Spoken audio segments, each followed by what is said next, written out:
तुम्ही आता बोलता बोलता म्हणालात की छोट्या गोष्टींची होय. शिस्त लावायची असते आणि मग आपला मॅनेजमेंट करायचं असतं.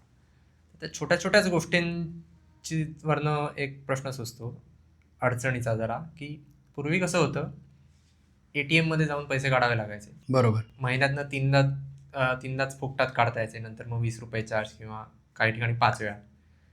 तर मग ठरलेलं असायचं की बाबा एवढी रक्कम काढायची आणि ती महिनाभर पुरवायची आणि त्यामुळे आपोआप थोडीफार काटकसर व्हायची. आता UPI आलंय. अजिबात विचार केला जात नाही. आपण छोटे जे एवढाच आहे, 20च आहे, 50च आहे, 100च आहे, 200च आहे, असं करत करत खर्च करत जातो. आणि मग 4 दिवसांनी, 10 दिवसांनी किंवा 15 दिवसांनी अरे बॅलन्स कमी झाला. संपले पैसे हो, माझे हो, सगळे. हो. तर मग काटेकोरपणे खर्च करायची शिस्त लावायची आहे. ती नेमकी कशी लावायची? बापरे! हा एक म्हणजे गंभीर प्रश्न आहे. गंभीर अशा करता आहे की अ, पैसे कसे खर्च करायचे ह्याची शिस्त तेव्हाच लागेल जेव्हा मला कुठे पैसे खर्च करायचे आहेत ह्याचे माझे पॅरामीटर्स ठरलेले असतील. तू जे म्हणतोयस की माझ्याकडे मोबाईलमध्ये वेगवेगळ्या ॲप्लिकेशन्समध्ये पैसे स्टोअर्ड आहेत, UPI फॉर दॅट मॅटर, आणि मी गेलो आणि पटकन पेमेंट केलं आणि वस्तू घेतली. तर ती प्रोसेस आहे ना, ती वस्तू घेण्याची, पेमेंट करण्याची प्रोसेस सोपी झाली. पण लोकांची ती वस्तू घ्यावी का हा विचार करायची प्रोसेस सिम्प्लिफाय झाले का? मी ही वस्तू का घेतोय? ही वस्तू मला सहज ॲक्सेस असल्यामुळे मी घेतोय का? Impulse purchase. इम्पल्स हा अजून एक वेगळा मुद्दा. ती ती गरज नसताना घेतलेली खरेदी असू शकते हा एक मुद्दा. आणि ती आत्ता गरज आहे का? म्हणजे मी आज आत्ता जे पेमेंट करून वस्तू घेतोय ते आत्ताच्या ऐवजी मी जरा विचार करून 1-2 दिवसांनी घेऊ शकतो का? सो पहिली पातळी काय आहे, पहिली पायरी ह्या सगळ्याची, की तुमच्याकडे स्वतःचा खर्चाचा एक अंदाज आला पाहिजे. म्हणजे तू म्हणतोयस UPIमुळे पटापट लोकांच्या हातात पैसे उरत नाहीत वगैरे. असे काही लोक माझ्या माहितीत आहेत. मी स्वतः सुद्धा हा प्रयोग केलेला आहे की सलग 90 दिवस म्हणजे 3 महिने रोजचा पैचा खर्च लिहून काढायचा. आणि मी ऑनेस्टली सांगतो, कन्फेसच करतो मी, म्हणजे मला याच्यात काही लाज वाटत नाही. मी जेव्हा पहिल्यांदा ह्याला सुरुवात केली तेव्हा मला माझे 2 आठवड्याचे खर्च लिहिता आले नव्हते. म्हणजे मीच लोकांना शहाणपणा शिकवत होतो. म्हणजे आळस करत होतात की आठवत नव्हतं? नाही, ही सवयच नाही ना. रोजच्या रोज मग मला लक्षात आलं, आता तुमच्या पॉडकास्टचं नाव बरणी आहे ना. सो जुन्या काळी बरणीत पैसे ठेवायचे लोक, त्या चिनी मातीच्या बरण्या असायच्या. सो इंटरेस्टिंग मला लक्षात आलं की पूर्वीच्या लोकांना ती सवय कशी होती ह्याचं कारण रोज खरेदी विक्री हा मॅटरच नव्हता.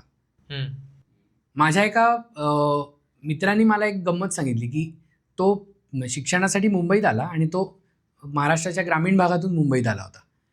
तर तो म्हणजे तुमची मजा आहे रे, तुम्हाला रोज खरेदी करायला मिळते. आणि मला काही कळायचंच नाही. म्हणलं अरे असं कसं म्हणतोस तू? तो म्हणतो की अरे मी ज्या भागातून येतो ना तिथे आठवडी बाजार असतो, त्यामुळे आम्ही आठवड्यात एकदाच खर्च करतो. ह्याही गोष्टीला मी म्हणतोय त्याला 20 वर्ष झाली. सो आता तशी परिस्थिती नाही. आता सगळीकडे सगळं टक टक टक मोबाईलवर डायल केला की घरी यायला लागले. खूपच कमी भाग भारतातले असे राहिले जिथे ॲक्सेसिबिलिटी हा इश्यू आहे.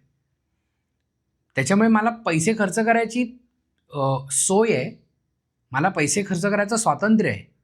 ह्या 2 गोष्टी माणसाला खूपच खर्चिक बनवतात.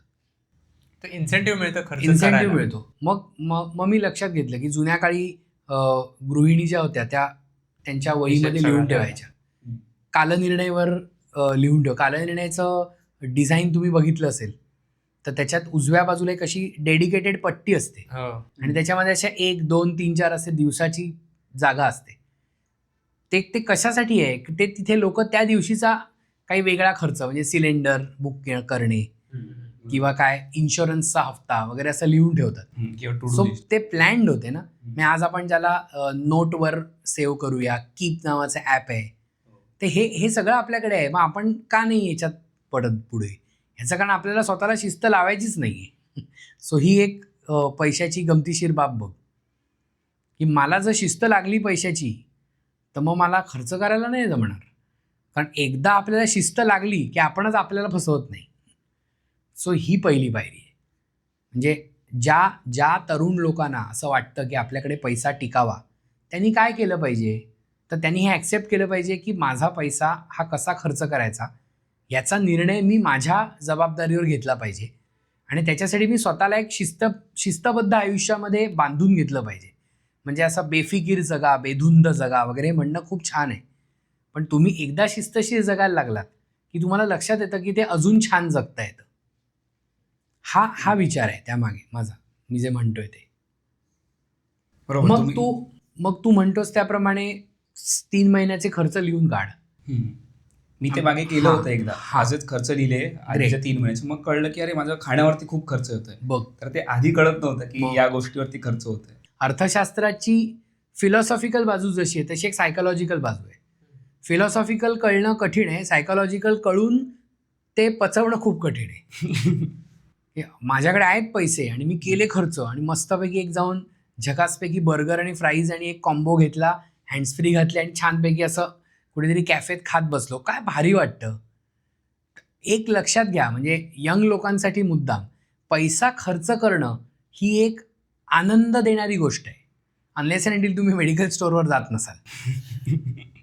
So there are very few expenses which does not reward you happiness. त्यामुळे खर्च करण्याचा जो एक मसला आहे तो आनंदाशी निगडीत आहे. मग आता विचार कर की तू स्वतःला खर्च करायचा नाही म्हणतो, तू आनंदाला तू व्यसन घालतोस. पण कमाईने नसलो तरी खर्चाने श्रीमंत व्हायला आपल्याला आवडतं. अर्थातच, who wants to be millionaire असा तो प्रोग्रामच होता ना, कौन बनेगा करोडपती. पैसे कमवणं ही माणसाची एक अर्ज असते आणि ते खर्च करणं म्हणजे ती पैसे कमवायला माणूस खूप कष्ट करतो. म्हणजे तू वाक्य बघ ना, मी काय रक्ताचं पाणी करून हे उभं केलंय वगैरे सगळं. आणि खर्च करताना तो काय म्हणतो की मला याच्यातून छान मस्त वाटलं, आनंद मिळाला. आणि आपण का हे सगळं करतोय, जगात सगळेच जण का करतायत, तर आनंदी राहण्यासाठी आहे ना. म्हणजे पर्स्यूट ऑफ हॅपीनेस, तू विल स्मिथचा पिक्चर बघितला असेल तर तो त्याच्या लहान मुलाला त्या एक $2-3 चॉकलेट्स देतो, तर तेवढंच तो अफोर्ड करू शकत असतो आणि त्याच्याकडे तेवढेच पैसे उरलेले असतात. तो एक खूप टचिंग सीन आहे आणि तो मुलगा तेवढ्याने खुश होतो. त्यामुळे पैसे खर्च करणं ह्यापासून तुम्ही स्वतःला थांबवायला लागलात ना, तर एका लिमिटनंतर तुम्ही उदास होता and nobody wants to take that risk. मग माणसं म्हणतात कर्ज काढीन मी, कसं होत नाही, आणि मग तुम्हाला एकदा त्याची सवय लागते, असं ती गाडी रुळावरून घसरायला लागते.